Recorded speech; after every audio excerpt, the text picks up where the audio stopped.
여러분 40일 철야 중이니까 다 아실 거로 믿고 고!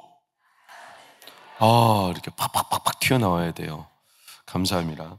40일 철야는 하나님을 만나고 주를 본다는 이런 큰 흐름 안에 있어요. 누군가를 만난다는 게 인생의 변화가 오는 겁니다. 사실 세상을 보면 다 만남을 통해서 이루어지는 건 우리가 상식적으로 알죠. 예를 들어서 화학적으로도 산소하고 수소하고 만나면 뭐가 되죠? 물이 됩니다. 물. 그렇죠. 거기서 수소가 더 많아지면, 산소가 더 많아지면 거기에 따라서 과산화 수소도 되고 여러 가지가 돼요. 아무튼 만나니까 화학적으로 변화가 일어나는 것처럼 우리가 색깔도 보면 예를 들어서 파란색하고 노란색하고 만나면 뭐가 되죠? 초록색이 되잖아요. 전혀 다른 색깔이 나오죠. 사람하고 사람이 만나면 그래서 인생의 전환점이 발생한 겁니다. 사람이 어떤 사람을 만나서 첫눈에 반할 수 있죠. 그러면 인생이 바뀌어요. 살다가 고수를 만난다. 그러면 내 인생에 터닝 포인트가 생기는 거예요. 제가 종종 드리는 말씀인데, 제가 이제 목회자가 되기 전에 드럼을 쳤었는데, 드럼을 칠 때 이게 실력이 성장하지 않아요. 한 2년 정도를 그 자리 정체되어 있어요. 그러다가 제가 누구를 만나냐면, 아실 거예요. 다 아는 척 해주셔야 돼요. 조용필과 위대한 탄생이라는 거 아세요? 거기에서 드러머, 우리나라에서 드럼 신으로 통하는 1세대 드럼 신 문영배 씨를 제가 어떤 찬양 집회에 가서 컨퍼런스에서 만났어요. 그분한테 1시간 레슨을 받았어. 실력이 이랬다가 이렇게 뛰어올라 버려요. 1시간 레슨에. 그래서 제가 미국 유학까지 꿈꿨어요. 드럼으로. 누구를 만나냐? 그러면 인생이 바뀌어요. 그럼 우리가 하나님을 만나면 어떨까요? 말로 할 수 없죠. 그러니까 우리가 주를 보리라. 내가 귀로만 들었더니 주를 보았다. 주를 보면, 하나님을 만나면 문제가 더 이상 문제되지 않아요. 문제가 해결이 안 돼도 그게 큰 문제가 될 게 없어요. 하나님을 만난다는 게 이렇게 귀하고 복된 일이에요. 40일 철야의 연장선으로 저는 주일 말씀을 한 6번에 걸쳐서 전할 겁니다. 하나님을 만난 고수들이 있어요. 사실 평범해요. 근데 숨은 고수들이죠. 이 고수들 가운데 첫 번째가 오늘 나다나엘입니다.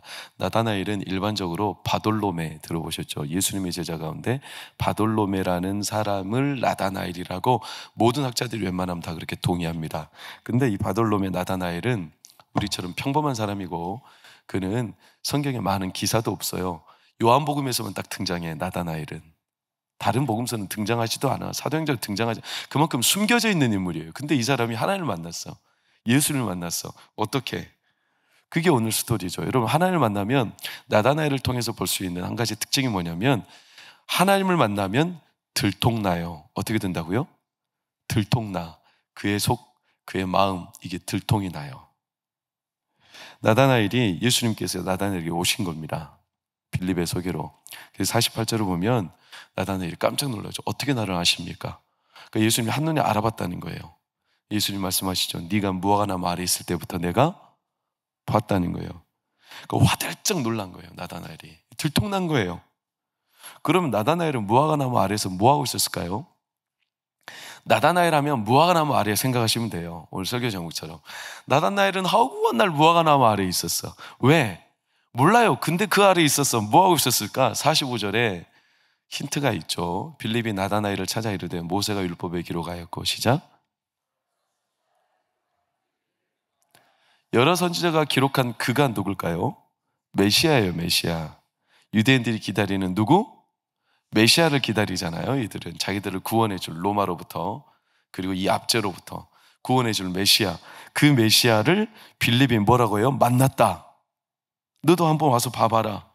그러니까 그 당시 유대인들이 메시아를 많이 기다렸어요. 다 기다렸어요.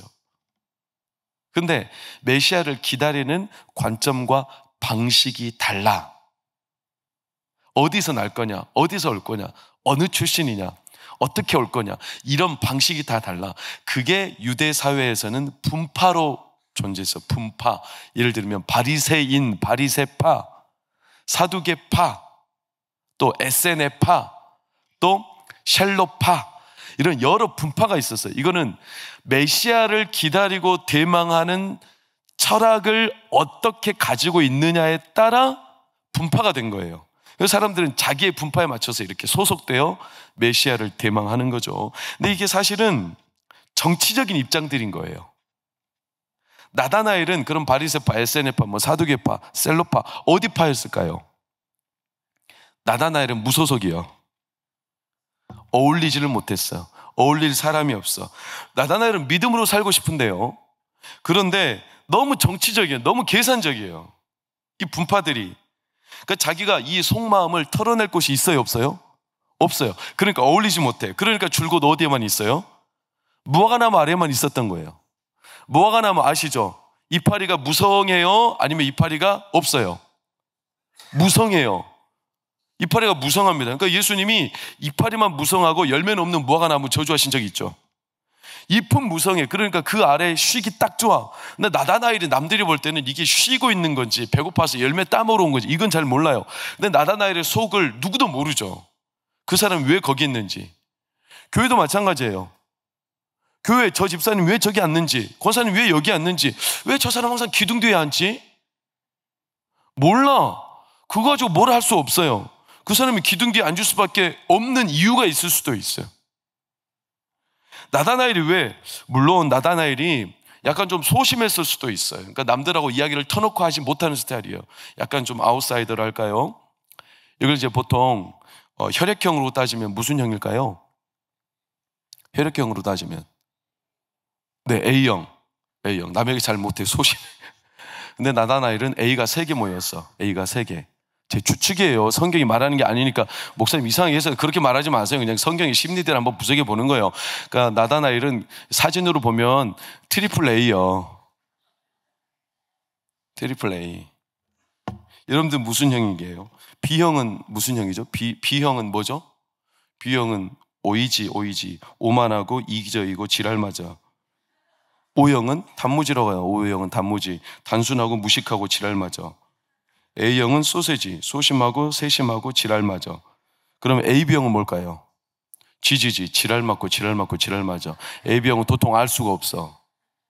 근데 이 나다나엘은 AAA형이에요. 트리플 A요. 소심해. 남에게 자기 속을 터놓을 데가 없어. 그러니까 왜 항상 외로워? 무화과나무 아래에 있어요.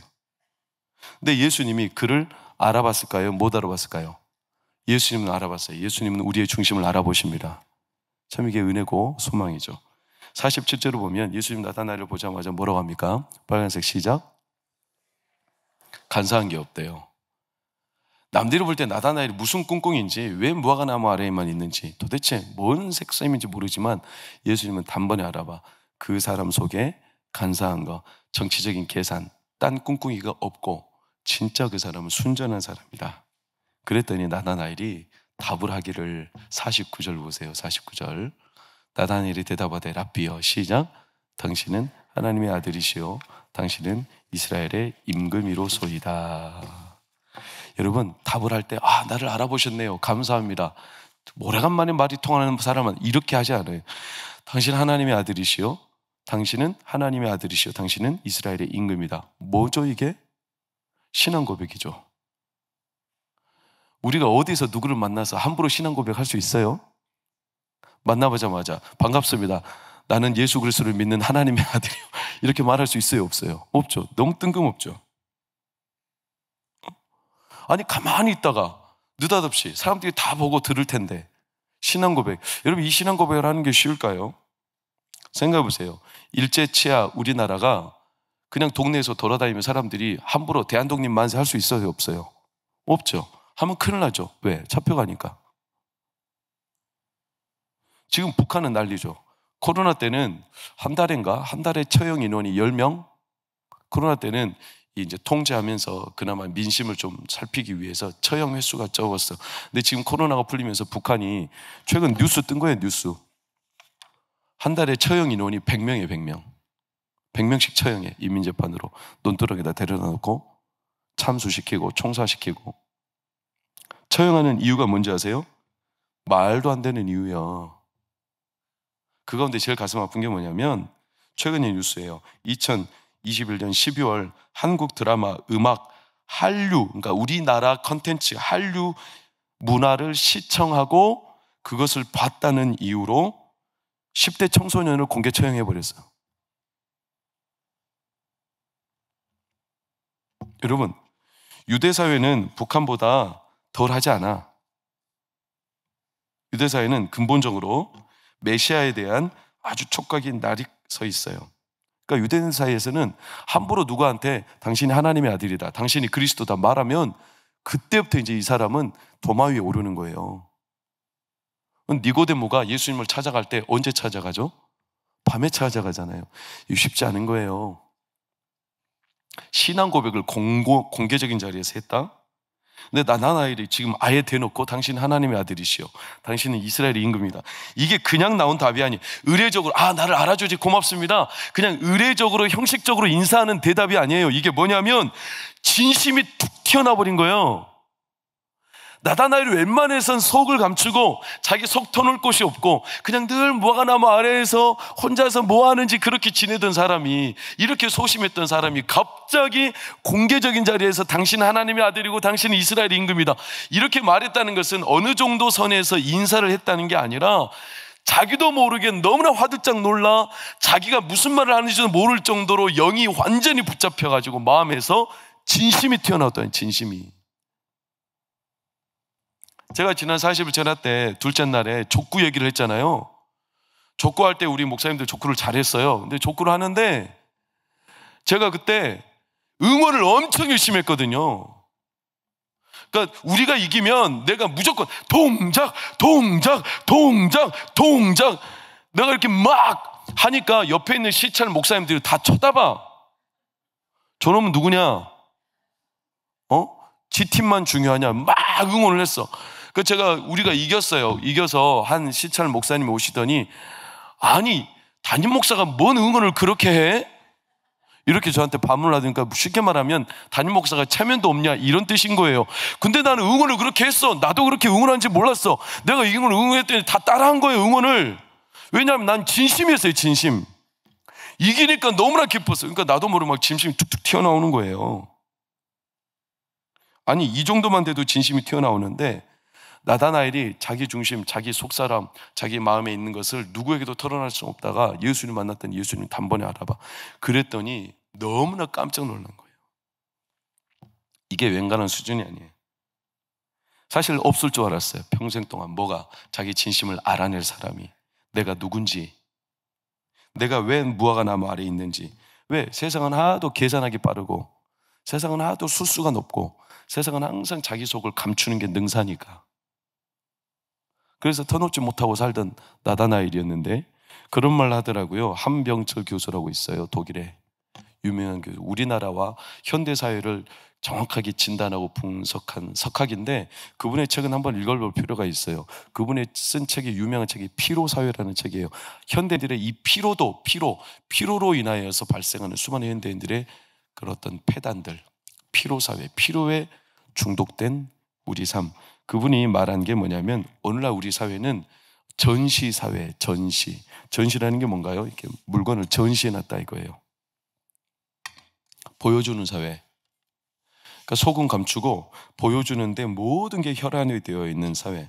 그러니까 왜? 일단 알려지는 게 중요하니까. 아무리 사람이 진심이 있고 진정성이 있어도 남들이 알아주지 않으면 뭔 소용이에요? 알아줘야지. 그러면 성공해야지. 그러면 번영해야지. 그럼 두각을 나타내야 되지. 자기 진정성 좀 감추고라도 자기가 전시 효과가 있어야, 그래야 사람들이 알아줘야 나중에 그 진심도 통한다는 거 아니겠어요? 안 그러면 진심은 개나 줘버려. 그런 뜻인 거예요. 그러니까 이 한명철 교수가 말한 이 전시사회의 특징을 한번 들어보세요. 그대로 읽어볼게요.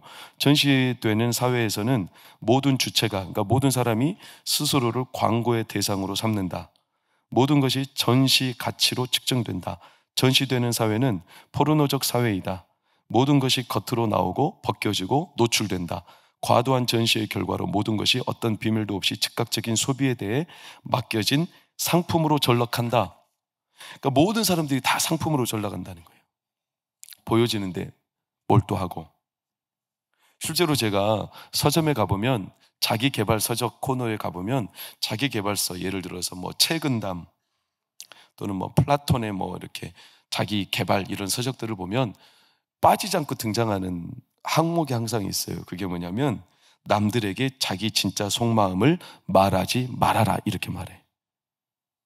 남들에게 자기 진짜 속마음을 말하지 말아라. 왜 그럴까요? 들통나면 안 된다는 거예요. 뭐가? 들통나면 약점 잡히니까. 여러분도 그래요? 그래서 함부로 남에게 속마음을 말하지 말라. 지혜줘. 왜? 약점 잡힌대. 나는 진심으로 말했는데 저 사람은 나를 그를 고맙게 받아줘서 나를 진정한 친구로 여기는 게 아니라 그걸 흠잡고 악용하고 약점 잡는데. 그러니까 남에게 말하지 말라는 거예요. 그런 말이 있더라고요. 남에게 나의 슬픔을 나누었더니, 아니 나의 기쁨을 나누었더니 나를 질투하고 나의 슬픔을 나누었더니 나의 약점을 잡더라. 그 세상은 멸시와 질시의 사이에 있어요.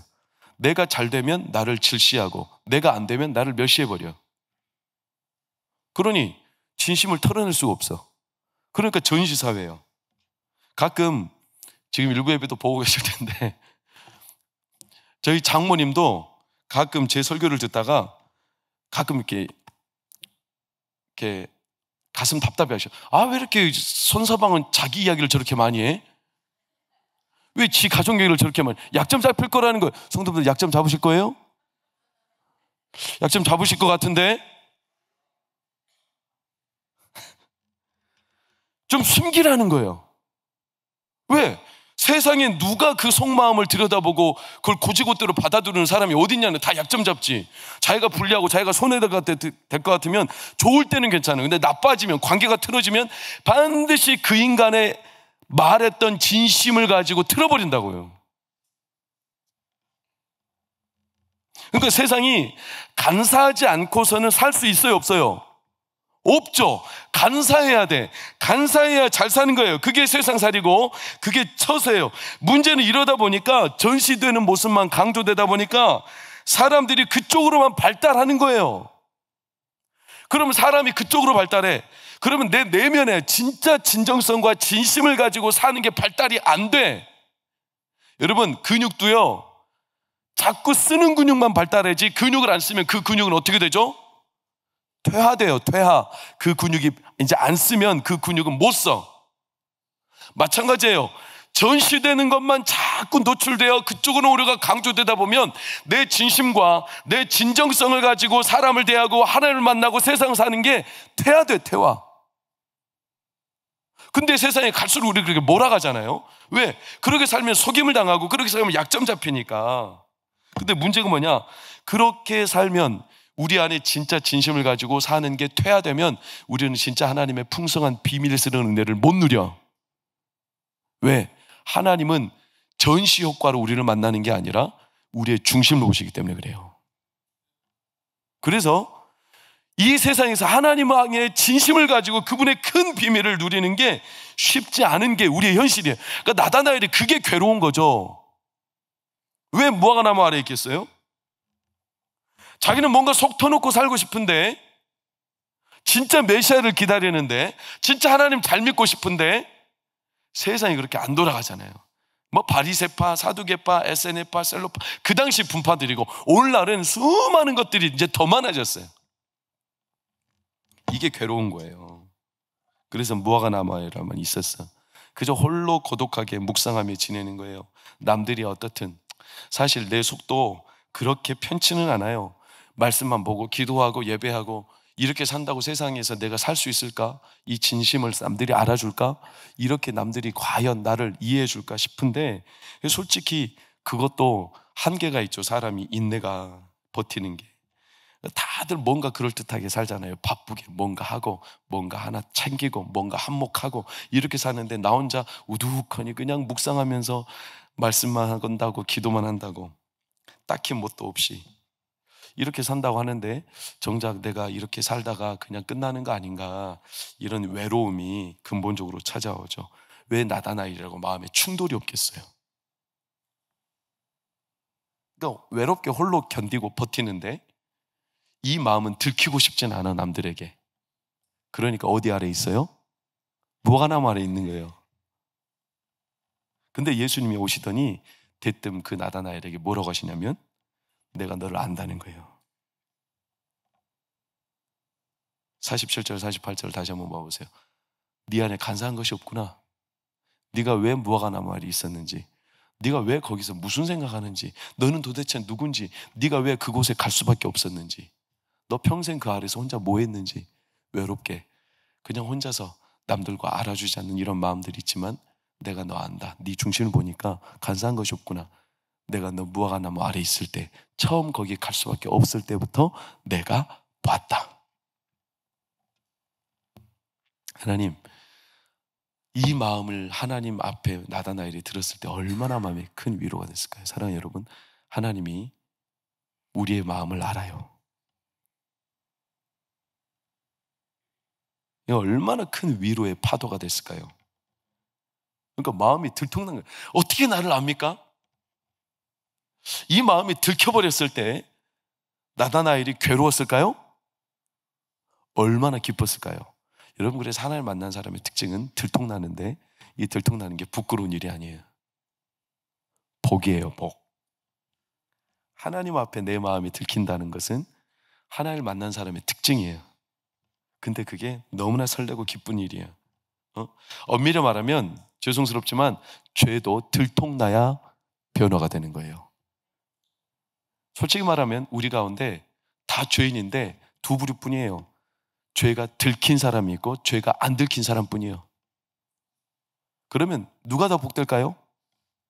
들킨 사람이 복되지. 왜? 들킨 사람은 병을 고칠 수가 있잖아요. 안 들키고 내 안에 있다. 그건 만성 질병이 되는 거예요. 그 중병이 되는 거예요. 그러니까 하나님 만나면 다 들키게 돼 있어. 들키는 게 왜 그게 부끄러운 일까? 그렇지 않아요.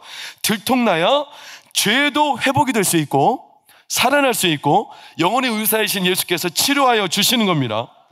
제가 밖에 있다가 집에 들어가면 뭔가 이상해. 현관문을 여는 순간 중문이 하나 있어요. 중문이 열리기 전에 이미 그 안에서는 뭔가 모르게 후다닥 이게 뭐냐면 예준이, 예원이, 예일이가 뭔가 막 치우고 있어. 후다닥 이게 낌새로 다 알아차려. 응? 세상에 가장 빠른 닭은 후다닥. 그래서 막 후다닥 치어. 엄청 빨리 치어. 그러니까 지들도 들통나기 싫은 거예요. 다 알아. 지들이 감춘다고 그걸 모르나? 이제 40일째는 너무나 피곤해. 40일째라. 그래서 막 끔복끔복 졸아. 보통 조는 것도 남들이 모르게 들통 안 나고 졸려면 7, 8년 정도는 숙달이 돼야 아멘 아멘 하면서, 가끔은 숙달이 진짜 잘 된 사람은 눈까지 뜨면서도 졸아. 근데 안 그런 사람은 다 들켜. 그리고 자기가 들키면 자기가 깜짝 놀라. 그래가지고 어떻게 하냐면 안 졸았다라는 신용하려고 막 머리를 흔들어. 괜찮다는 거예요. 자기는 이미 들켰어. 뭔 소용이요? 들통나는 게 부끄러운 것 같지만 참 지나간 이야기니까 하는 말씀이지만, 예전에 마목사님 계실 때, 김무님 전사님 계실 때, 오미안 전사님 계실 때, 저희 새가족실 옆에 우리 그 화장실에 김무님 전사님하고 오미안 전사님하고 두 분이 들어가셨어요. 근데 오미안 전사님 특징이 뭐냐면 덜렁대셔. 덜렁대 그분이. 자주 잊어버려. 그래가지고 김무님 전사님은 이렇게 일을 보고 계시고 오미안 전사님은 이제 다 손 씻고 나오는데 문을 안 잠그고 나와버렸어요. 그래가지고 마목사님이 그냥 문을 열고 들어갔어. 똑똑해야 돼. 그것도 안 했어. 마목사님, 김문희 전사님 깜짝 저기요 하다가 엉거주춤한 상황에서 눈이 마주쳐버렸어. 우리가 이런 위험천만한 상황들을 하나님 만나면 얼마나 많을 것 같아요. 그러니까 이걸 들통 안 날라고 막 꽁꽁 숨기고 그래야 지혜라고 세상은 그럴까요? 하나님 앞에 우리의 마음이 들통난다는 것은 이건 복된 일이에요. 여러분, 우리의 마음에 불편한 마음이 일어난다는 것도 복된 일이에요. 내가 이걸 해야 될 것 같은데 자꾸 마음이 걸려. 예배 시간에 그런 마음이 들면 아멘하고 순종하십시오. 복된 일입니다. 하나님께서 내 마음을 들추어내고 계시는 거니까. 그러니까 하나님이 나를 보고 계시다라는 증거예요, 증거. 그러니까 그런 마음이 일어나는 거죠. 다윗이 가만히 있다가 느닷없이 백향목궁에 자기만 거하는 게 너무나 가슴이 아파요. 그래서 뭐가 불편해졌죠? 하나님의 법궤가 저기 천막에 있는 게 불편해진 거예요. 그래서 그 마음을 혼자 꽁꽁 앓고 있었어. 그때 선지자가 오더니 당신이 있는 마음 그대로를 행하라는 거예요. 하나님의 기뻐 받으셨으니까. 이 마음을 해도 될지, 이 마음을 놔도 돼. 이렇게 다윗이 마음에 조마조마했는데 하나님께서 그 마음을 기뻐 받으신 거예요. 그래서 하나님이 얼마나 기뻤던지 다윗의 가문에서 등불이 사라지지 않겠다고 말씀하셨어요. 여러분, 저는 알아요. 다 알지 못하지만 우리 교회 성도들 가운데도요, 하나님 앞에 마음은 진짜 사랑하는 마음이 가득한데 누군가에게 자기가 이렇게 하는 게 혹시라도 누군가에게 자랑거리가 되거나 그래도 내가 아무것도 없는데 에이 내가 괜히 대놓고 뭔가 유세 떨듯이 그렇게 하는 것처럼 자기 스스로 약간 뭐랄까 부끄러움을 느껴서 아무 때 못하고요 몰래 와서 청소하는 분들이 계셔요. 이른 아침 막 6시 7시에 와가지고 화장실 청소해놓고 막 아무도 돌보지 않는 구석 같은 데 의자 닦아놓고 그런 분들 계셔요. 그래서 제가 봤어. 그럼 저는 모른 척하고 지나가. 왜? 하나님만 아시면 되리라고 보니까. 그 과부가 2렙돈을 하나님 앞에 드리면서 부끄러워가지고 2렙돈이면요 하루 품삯도 안 돼. 오늘날로 따지면 500원 정도 될까요? 500원 헌금하니까 이게 얼마나 부끄러워. 그래서 그 헌금할 때 당당하게 와! 이렇게 했겠어요? 그럴 일이 없지. 얼마나 죄인이 된 것처럼 고개 푹 숙이고 내가 드릴 게 이거밖에 없다고. 근데 이거라도 하나님 앞에 드리고 싶어서 드린 거예요. 근데 예수님이 그걸 보셨어요. 저 과부가 어떤 사람보다 더 많은 예물을 드렸다고 했어요. 그 마음을 아신 거죠. 하나님이 보셔. 그러니까 들통난다는 것은 기쁜 일이에요. 하나님을 만나면 그렇게 돼요. 사랑하는 여러분, 그래서 저를 한번 따라해 보세요. 들통나면 형통한다. 다시 하면 들통나면 형통한다. 들통나면 그때부터 진짜 하나님의 일이 시작됩니다. 나다나엘이 그랬어요. 사라가 비웃었잖아요. 근데 하나님께서 알아버렸어요. 내가 언제 비웃었습니까? 그러나 너 비웃었다. 너 천막도에서 웃었다. 그때부터 진짜 하나님의 일이 시작됐어요. 야곱이 또 속이려고 도망가다가 야복강가에서 하나님께 붙잡혀버렸어요. 씨름을 했죠. 더 이상 도망가지 말라는 거예요. 네 밑바닥 다 드러났다는 거예요. 감추지 말라는 거예요. 그때부터 이스라엘이라는 이름이 시작된 거예요. 베드로, 자기가 얘 3번이나 부인한 거 얼마나 부끄러워요. 그래서 그분께 다가가기가 어려워. 그런데도 그분이 불 밑에서 불을 쬐면서 와서 떡을 먹어라, 고기를 먹어라 이렇게 말씀하실 때 그가 가죠. 이 상황을 피하고 싶어. 왜? 자기가 그 불 밑에서 예수님을 3번 부인했거든요. 근데 똑같은 이 데자뷰 현상이 일어난 거예요. 똑같은 상황에 재현되고 있는 거예요. 그러니까 이 베드로가 그 상황이 너무 부끄러운데 그래도 이 상황을 지나가면 내가 안 될 것 같아. 그래서 빛낯을 내놓고 갔어. 예수님이 그에게 3번 물으셨어요. 네가 나를 사랑하느냐? 사랑하느냐? 내가 너 다 안다는 거예요. 네가 깨질 수밖에 없고 네가 왜 그럴 수밖에 없었고 네가 그 외로움과 고독감 때문에 여전히 나에게 다가올 수 없다는 사실을 안다는 거예요. 괜찮다. 내가 너에게 양을 맡기노라. 그때 베드로가 담대해진 거예요. 사랑하는 여러분, 나다나엘도 무화과나무 아래에서 묵상했을 뿐이에요. 50절 51절을 보세요. 그런데 예수님이 이보다 더 큰 일을 보리라. 내가 너에게 간사한 것이 없다는 것을 안다. 그러면서 51절 빨간색 시작. 네가 하나님의 사자들이 인자 위에 오르라. 이게 뭘까요? 예수님의 십자가와 부활의 사건을 상징적으로 말하죠. 너 이것만 가지고 하나님을 만난 거 아니야.